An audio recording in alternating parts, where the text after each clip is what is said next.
one coming in. Yeah, go ahead. Jason Marone, we back, baby. A damn shame about Cesaro. Who are some of the guys and girls that you've loved through the years that never won a world title? Let's start with Cesaro first. Jason's referring to a story that broke over the weekend with Mike Johnson and PW Insider, saying that Cesaro's, he wasn't released. He didn't ask for a release, but they weren't able to come to deals on a new contract, and his contract lapsed, and now he is a free agent. Who's to say he doesn't end back up with WWE?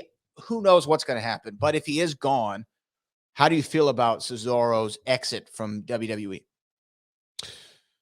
Well, I'll tell you, man, Cesaro, one of my favorite people, is one of my favorite people. He's the guy that I always, could talk to. He's the guy I always could ask something, ask him to do something. And he would always do it. Just like I needed a clip for the Indies, with Booker T. And Cesaro's, he didn't want to stop talking. He just wanted to just keep talking.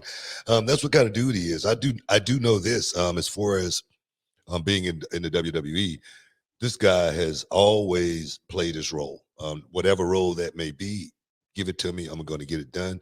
I don't remember hearing any complaints from Cesaro or about Cesaro. He was just a guy that came to work, put his hard hat on, and went to work.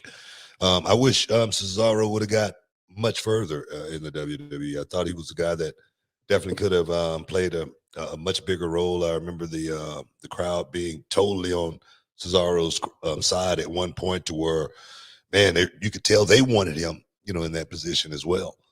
So one thing I say about talent, cream rise to the top. And I think Cesaro is going to find a soft landing, because he's a guy that's going to be highly sought now since he's a free agent. So big ups to Cesaro for, making a move that he maybe perhaps felt like he needed to do. And sometimes, you got to walk away in order to, really be able to look at yourself in the mirror and say, man, I think I did the right thing by moving on, and hopefully perhaps, seeing a better future. You never know. But I just hope Cesaro have a soft landing no matter where he lands. That's most important.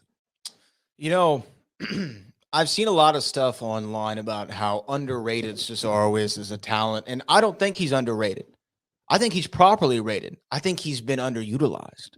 That's what I feel. I feel like he's definitely always played his position. But you're right, Book. I can go back to WrestleMania 30, almost a decade ago now, 8 years ago.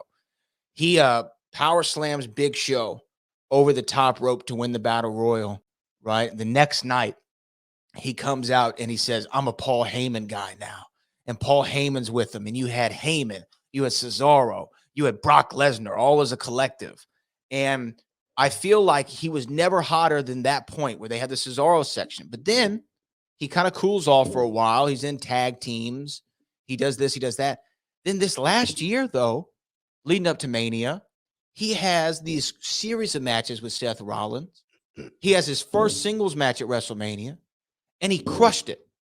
This is a guy who, if you gave him the world title or you gave him a high spot on the card, he's going to crush it for you. This seems to not be about Cesaro's talent. This doesn't seem to be WWE saying we can't use you. It's two people came to the table to discuss a price, and that price wasn't satisfactory to either side of the table. So they walked away for now.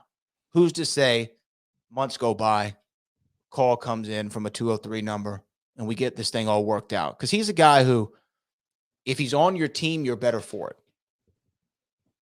Yeah. But who's to say that's what Cesaro wants to do? It might not be.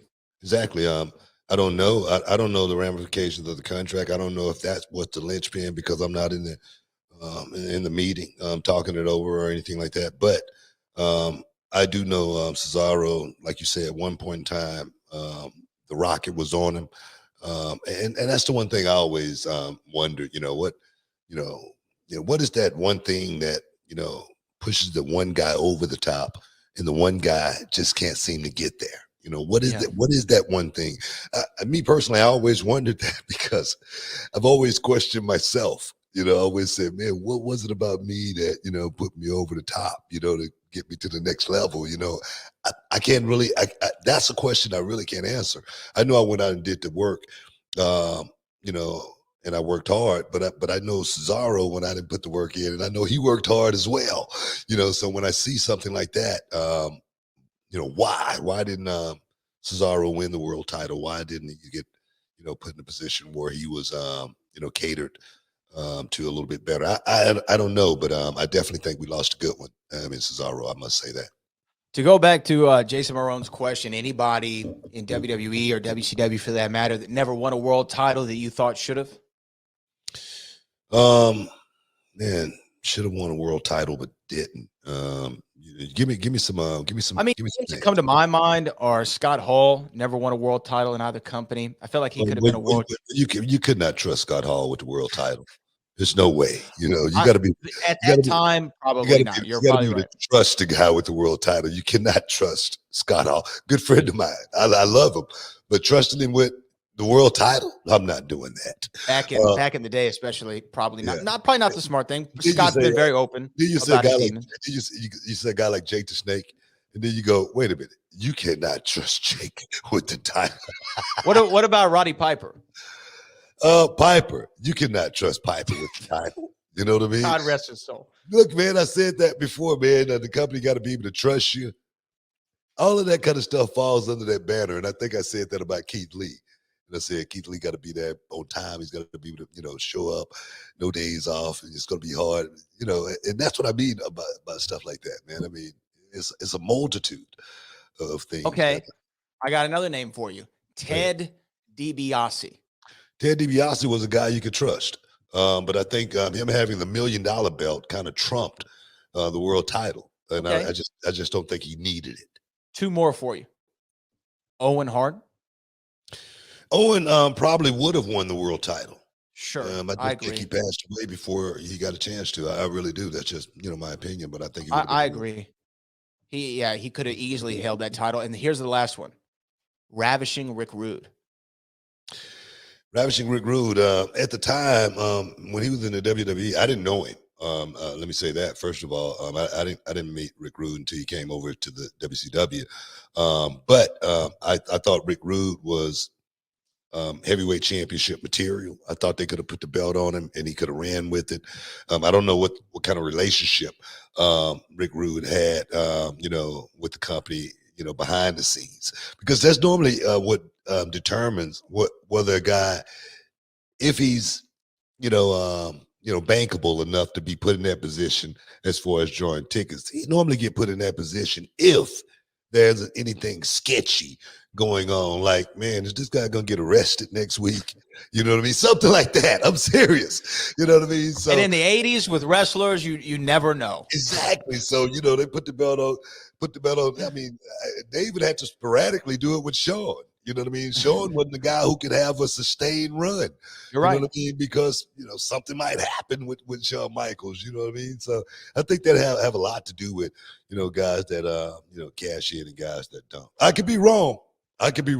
You're in the Hall of Fame, guys. Stick around. We'll be back in a minute.